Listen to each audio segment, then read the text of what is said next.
আজকের ভিডিওটা আমি এই যে সকাল সকাল ঘের থেকেই শুরু করলাম। আর সকালবেলায় ঘেরে এসেছিলাম টাটকা টাটকা সবজির জন্য। টাটকা টাটকা সবজির স্বাদটাই আলাদা। তো চলো বন্ধুরা, আজকের ভিডিওটা শুরু করা যাক। Good morning and welcome to my channel. আশা করি সবাই খুব ভালো আছে, সুস্থ আছে, সাবধানে আছে। এই যে সকাল সকাল যাচ্ছে আমাদের লিচের ঘেরে শাকসবজি আনতে। শাকসবজি অবশ্য খুব বেশি নেই, অল্প অল্প আছে। আর আমার পিছনে দেখতে পাচ্ছ বাবা, গাছপালায় ভর্তি। এখান থেকে হাঁটছি তাও মশায় কামড়াচ্ছে। মা বাড়িতে থাকলে আমি আসতাম না, মাকে বলতাম তুমি গিয়ে নিয়ে আসো, বাট বাবা মা কেউ বাড়িতে নেই, এই জন্য আমরা দুজন যাচ্ছি। আর এখন তো সকাল সকালে এজন্য না ঘাসের ওপর শিশির আছে, পা দিলে স্লিপ করছে। হাঁটতে হাঁটতেও মশায় কামড়াচ্ছে। আর একটা মশা, যা বন জঙ্গলের মশা, তো একটুখানি কামড় দেওয়ার সঙ্গে বাপরে বাপ যন্ত্রণা করছে প্রচুর। দেখা যাক, দেখি কি নেওয়া যায় এখান থেকে। তো এই যে আমরা ঘেরেও চলে এসেছি, আর এইখান থেকেই সবজি নিয়ে যাব। বাবা এখানে একটা ওখানে একটা গাছ লাগিয়ে রেখেছে, তো চলো দেখা যাক কি কি সবজি আছে। আর এই গাছটায় দেখো বেশ কয়েকটা লাউ হয়েছে, তবে ছোট ছোট, এখনো জালি। এইটা হচ্ছে আমরা নিয়ে যাব। এটা একটু বড় হয়েছে, এটা আমরা নিয়ে যাব, দেখি। আবার এই সাইডে একটা দেখো, এই যে এটাও জালি। তো এখান থেকে মূলত এই যে লাউ নেব, বেগুন নেব, পুঁই শাক নেব, আর আর কি কিছু আছে, ও হ্যাঁ, আর হচ্ছে তোমার পোল্লা হয়েছে, সেটাও নেব। আর কয়েকটা না লঙ্কা নিয়ে যাব। মানে লঙ্কার গাছ হচ্ছে, মানে কেমন না, মানে মারা যাচ্ছে, শুকিয়ে গেছে, আর সে গাছে লঙ্কা আছে, তো সেগুলো তুলে নিয়ে যাব। ওগুলো রাখার আর কোনো মানে নেই, লঙ্কাও শুকিয়ে যাবে। তো চলো, এই গাছটা দেখতে পাচ্ছ ছোট ছোট কয়েকটা বেগুন হয়েছে, দেখো। অবশ্য আরো কয়েকটা গাছ আছে, সেখানেও বেগুন হয়েছে। আর আমাদের বাড়ির পিছনে ওখানেও একটা গাছ আছে, ওখানে দেখেছি 3টে বেগুন হয়েছে। তো এটা ওটা মিলিয়ে না বেশ কয়েকটা বেগুন হয়ে যাবে। তো এখানে এসে দেখি বাবার একটা গাছে অনেকগুলো পোল্লা হয়েছে, তো ভাবলাম যে এগুলোও নিয়ে যাই।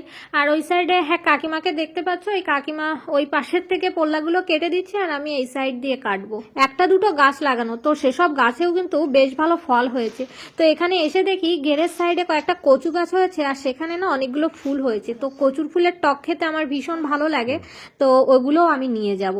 তোমাদের কার কার কচুর ফুলের টক ভালো লাগে অবশ্যই কমেন্টস করে জানাবে। আর দেখো ফুলগুলো কি সুন্দর দেখা যাচ্ছে না, তো সামনে এরকম দেখা যাচ্ছে, এগুলো কি না নিয়ে পারা যায় তোমরাই বলো। ওই যে সামনে একটা দাও, ওই জায়গায়। শুধু যে নিয়ে যাচ্ছি সেটা না, কচু ফুলের টকের রেসিপিটাও আমি আজকে তোমাদের সঙ্গে শেয়ার করব।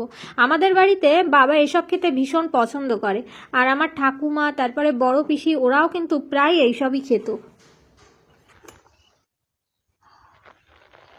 বেশ ভালো কচি।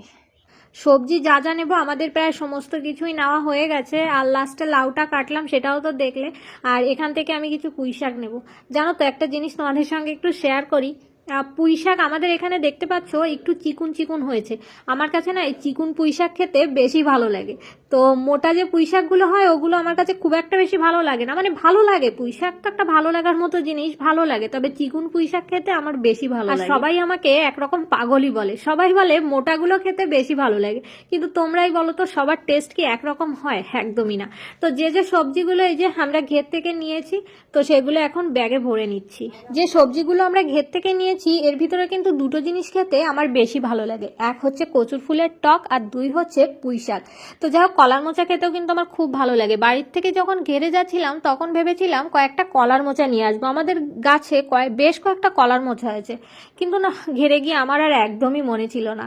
তো চলো বাড়ির দিকে যাওয়া যাক। বাড়ির 2খান কলা ছিল, তো কলাগুলো একটু গুছিয়ে রাখা হচ্ছে। তো এখানে না 2 ধরনের কলা আছে, এক হচ্ছে কাঁচকলা আর 2 হচ্ছে পাকা কলা। আর এই পাকা কলাগুলোর নাম কি বলতো? এগুলোর নাম হচ্ছে দুধসাগর কলা। আর দেখো আমাদের গাছে না কয়েকটা চাল কুমড়ো হয়েছিল, অবশ্যই এই গাছগুলো বাড়িতেই ছিল, তো এখান থেকে 5টা চাল কুমড়োও কাটা হলো। এই হচ্ছে আমাদের সবজি। তো বন্ধুরা দেখতে পাচ্ছ এখানে তেঁতুল ভিজিয়ে রেখেছি। বলেছিলাম না যে কচুর ফুলের টকের রেসিপিটা তোমাদের সঙ্গে শেয়ার করব। তো এখানে দেখতে পাচ্ছ কচুর ফুল কাটাও শুরু করে দিয়েছি। ভিতরের যে অংশটা থাকে সেই অংশটা ফেলে দেব। একটা মজার জিনিস তোমাদের সঙ্গে একটু শেয়ার করি। আমি যেখানে থাকি তো সেই বাসার সাইডে একদিন কচুর ফুল বিক্রি করছিল। তো আমার হাজব্যান্ড দেখতে পেয়ে সেখান থেকে কিন্তু ওইগুলো কিনে নিয়ে আসে এক আটির মতো। তো সেই আটিতে না মাত্র 2 না 3টে ফুল ছিল, আর ছিল নিচের ওই ডোগাগুলো যেগুলো আমি ফেলে দিচ্ছি। তো ও অবশ্য জানতো না যে ওইগুলো খাওয়া যায় না, ও ভেবেছিল ওইগুলো খাওয়া যায়, এজন্য কিন্তু ওই আটি সহ কিনে নিয়ে এসেছিল। তো যাই হোক, এখানে যে ফুলগুলো আছে এর পুরোটাই কিন্তু আজকে রান্না করব না, হাফটা আজকে রান্না করব আর হাফটা পরে। তো ফুলগুলো ভালো করে ধুয়ে নিয়েছি, এবার এগুলো সেদ্ধ করে নেব। তো সেদ্ধ করার জন্য এখানে আমার জল গরম হয়ে গেছে, আর এই যে কচুর ফুলগুলো দিয়ে দিলাম, এগুলো এখন ভালো করে সেদ্ধ করে নেব। তো বন্ধুরা আমার কিন্তু সেদ্ধ করা হয়ে গেছে। তো যাই হোক, এর ভিতরে অবশ্যই একটু নুনও দিয়েছিলাম, তো সেই ভিডিওটুকু আমার আর নেওয়া হয়নি। আর এখন হচ্ছে এই যে তেঁতুল গুলিয়ে রেখেছি সেটা এর ভিতরে দিয়ে দেবো, সেটা দিয়ে আর একটু ভালো করে নেড়ে চেড়ে নামিয়ে নেব। এবার এই টকটাকে তেলের উপর দেবো। তো দেখতে পাচ্ছ আমার তেল গরম হয়ে গেছে, এর ভিতরে দিয়ে দিয়েছি সরিষা ফোড়ন আর দিয়ে দেবো কয়েকটা কাঁকড়া। মানে আমি এই টকটা কাঁকড়া দিয়ে রান্না করব। এটা অবশ্য কাঁকড়া আর চিংড়ি দিয়ে খেতে বেশি ভালো লাগে, তবে অনেকে কিন্তু নিরামিষও রান্না করে, সেটাও খেতে বেশ ভালো লাগে। তো যাই হোক, আমি এর উপরে ওই যে ফুলটা সেদ্ধ করে রেখেছি তেঁতুল দিয়ে, সেটা এর উপর এখন ঢেলে দেবো। তারপর নেড়ে চেড়ে একটু শুকনো শুকনো করেই কিন্তু আমি নামিয়ে নেব।